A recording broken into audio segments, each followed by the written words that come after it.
پاکستان نے اب جو نیا حملہ کیا اس کا نام انہوں نے رکھا ہے کہ بنیاناً مرصوصاً، مانے یہ قرآن شریف کی الصف سورت کی آیت نمبر 4 ہے، جس میں اللہ یہ کہہ رہا ہے کہ تم اللہ سے محبت کرتے تو ایک سیسا پلائی دیوار کی طرح کھڑے ہو جاؤ۔ یقین بنو آفیشیل بھیک منگے ہیں پاکستانی، یہ وطن میرا ہے، ہم اس وطن میں ہماری ماں کی پیٹ سے اس وطن میں پیدا ہوئے، اور جب انشاءاللہ ایمان کے ساتھ ہم جائیں گے اس دنیا سے تو ہم اسی وطن کی آغوش میں جائیں گے۔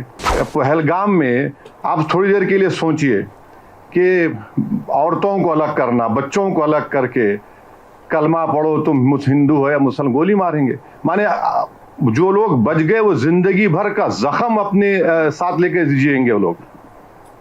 اب ہوتے کون ہے کرنے والے؟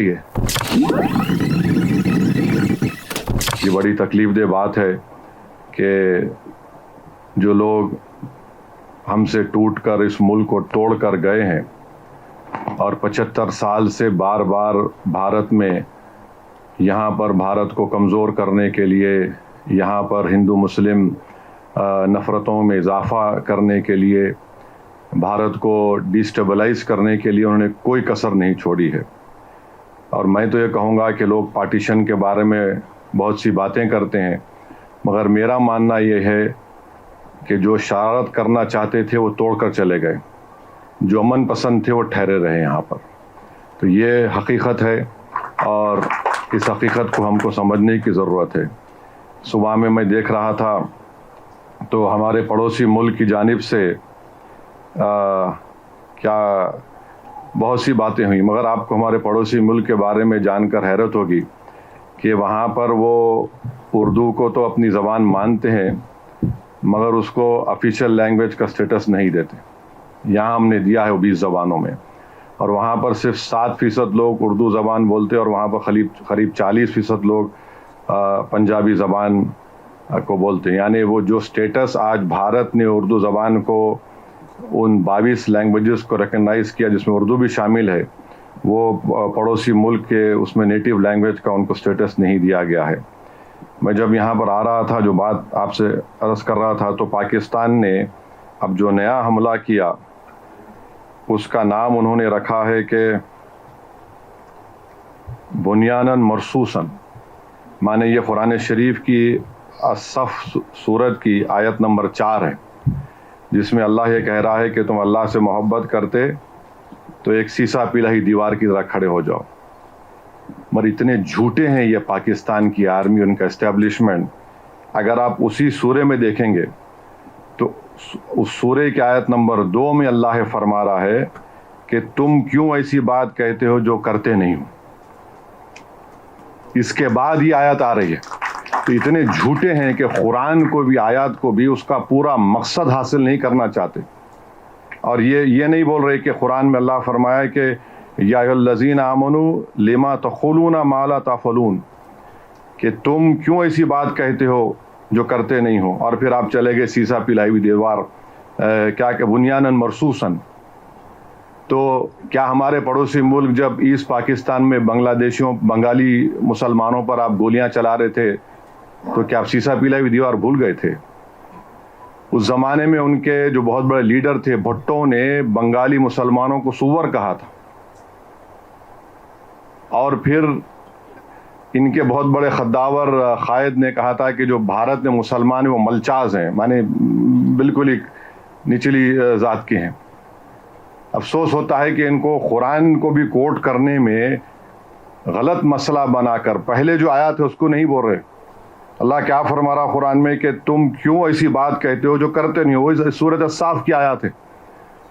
آپ بول رہے سیسا پلائی ہوئی دیوار، تو ہم اپنے، اور پھر بار بار یہ لوگ بول رہے کہ اسلام کی جنگ ہو رہی ہے بھارت سے۔ کون سا اسلام ہے تمہارا بتاؤ؟ 20 کروڑ مسلمان بھارت میں رہتے ہیں، اور حنفی فقہ کا پوری دنیا کا سب سے مشہور عالم دین مولانا خالد سیف اللہ رحمانی حیدرآباد میں رہتے ہیں، سب سے بڑا عالم ہے، فقیہ الاثر کہتے ہیں ان کو۔ آپ کہتے ہیں اسلام کی بات کرتے ہیں، پھر آپ نے ایرانین آؤٹ پوسٹ پہ گولیاں چلائی تو وہاں سیسا پلائی ہوئی دیوار بھول گئے۔ بلوچیوں پر آپ قتل کرتے ہیں, سیسا پیلا بھی دیوار بھول گئے آپ. افغانستان میں آپ یقین نہیں کریں گے, جب 9/11 کے بعد یہی حکومت تھی, یہی اسٹیبلشمنٹ تھا جو معصوم لوگوں کو, جو ڈاکٹرز تھے, انجینئرز تھے, سرجنز تھے, صرف $15,000 کے عوض میں ان کو امریکنوں کو بیچ دیا. $15,000, اس میں کتابیں لکھی ہوئی آپ پڑھ سکتے.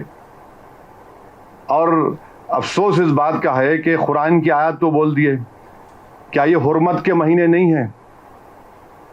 اس حرمت کے مہینے میں تو حملہ ہو ہی نہیں سکتا نا. چلیے آپ بولتے آپ اسلام پہ ہے, ذیقعد کا مہینہ, ذی الحجہ کا مہینہ, محرم کا مہینہ, تو یہ تو حرمت کے مہینے آپ حملہ کر ہی نہیں سکتے. آپ تو اسلام کا پرچم لے کر جو جھوٹے دعوے کرتے, تو آپ نے حملہ کیا اور آپ نے پونچھ میں 14 لوگوں کی جو موت ہوئی اس میں 4 معصوم 10 سال کی عمر کے مسلم بچے تھے. حرمت کے مہینے میں آپ حملہ کر رہے ہیں. اب میرے بولنے کے بعد بولیں گے نہیں نہیں ہم دفاع میں کر رہے ہیں. ارے 75 سال سے تم دفاع کر رہے ہو یہاں پر. لمبینی پار, گوکل چاٹ میں جو حملے ہوئے وہ کیا تھے بتائیے. پھر دلسکھ نگر میں بم بلاسٹ ہمارے شہر میں ہوا, کیا تھے. اور پھر یہ بولنا کہ اسلام کا نام لے کر, ان لوگوں کو یہ نہیں معلوم کہ حیدرآباد میں جو جامع نظامیہ ہے اس کو حضرت مولانا انوار اللہ شاہ فاروقی رحمۃ اللہ علیہ رسول اللہ صلی اللہ علیہ وسلم کے حکم پر مدینے سے نکل کر حیدرآباد آ کر اس مدرسے کو قائم کیا. یعنی آپ یہ بولنا چاہ رہے کہ آپ ہی اسلام پر ہیں اور 20 کروڑ مسلمان جنت میں نہیں جائیں گے. آپ یہ بولنا چاہ رہے کہ ہمارے تمام جتنے علماء ہیں, چاہے وہ دیوبندی مسلک کے ہوں, بریلوی مسلک کے ہوں, چاہے اہل حدیث ہوں, چاہے شیعہ ہوں, آپ ہوتے کون ہیں بھائی؟ اسلام کو کیوں لے کے آ رہے؟ آپ ایک جارحانہ موقف 75 سال سے بھارت میں کر رہے ہیں. آپ وہاں سے دہشت گردوں کو بھجا رہے ہیں اور آپ یہاں پر پونچھ میں آپ مار رہے ہیں. آپ اب تو گرجا گھر کو بھی آپ نے نقصان پہنچا دیا. ایک ہمارے آندھرا پردیش کے ایک بہادر سپاہی کی بھی اس میں ہلاکت ہوئی ہے. تو یہ بار بار, اچھا آپ کو جان کے حیرت ہوں گی کہ جماعت اسلامی پاکستان کا چائنیز کمیونسٹ پارٹی سے ایگریمنٹ ہے. جماعت اسلامی پاکستان, جماعت اسلامی ہند نہیں, جماعت اسلامی پاکستان کا چائنیز کمیونسٹ پارٹی سے ایگریمنٹ ہے, اور اسلام کی بات کرتے آپ. کہاں وہ دہریے اور کہاں توحید کی بات, کہاں ماؤ اور کہاں ہمارے اولیاء اللہ. جماعت اسلامی پاکستان کا ایگریمنٹ ہے چائنیز کمیونسٹ پارٹی سے. آپ اسلام کی بات کر رہے ہیں, مگر آپ جو چائنا کے زنجیانگ میں جو قتل و غارت گیری مسلمانوں سے ہو رہی ہے, آپ ایک زبان پہ نہیں آتا آپ کے. تو یہ ان کا اصلی مقصد رہا, اور ہم ان کو بولنا چاہ رہے کہ آپ یاد رکھو کہ ہمارے پاس جو علماء کرام بھارت میں ہیں اور جو اہل دل یہاں پر ہیں, وہ ایک نہیں کئی مرتبہ رسول اللہ صلی اللہ علیہ وسلم کا دیدار کر چکے اور دیدار کرتے رہیں گے. یہ کیا بات بتاتا ہے؟ اور آپ اسلام کا نام لے رہے ہیں. کون سا اسلام؟ آپ پہلگام میں آپ تھوڑی دیر کے لیے سوچئے کہ عورتوں کو الگ کرنا, بچوں کو الگ کر کے کلمہ پڑھو تم ہندو ہو یا مسلم, گولی ماریں گے. مانے جو لوگ بچ گئے وہ زندگی بھر کا زخم اپنے ساتھ لے کے جئیں گے وہ لوگ. آپ ہوتے کون ہیں کرنے والے؟ یہ اسلام اور ایک نام لے کر ایک جنگ نہیں کر رہے ہیں, یہ صرف بھارت کو ہمیشہ پریشان کرنے کے لیے 75 سال سے حرکتیں کر رہے ہیں.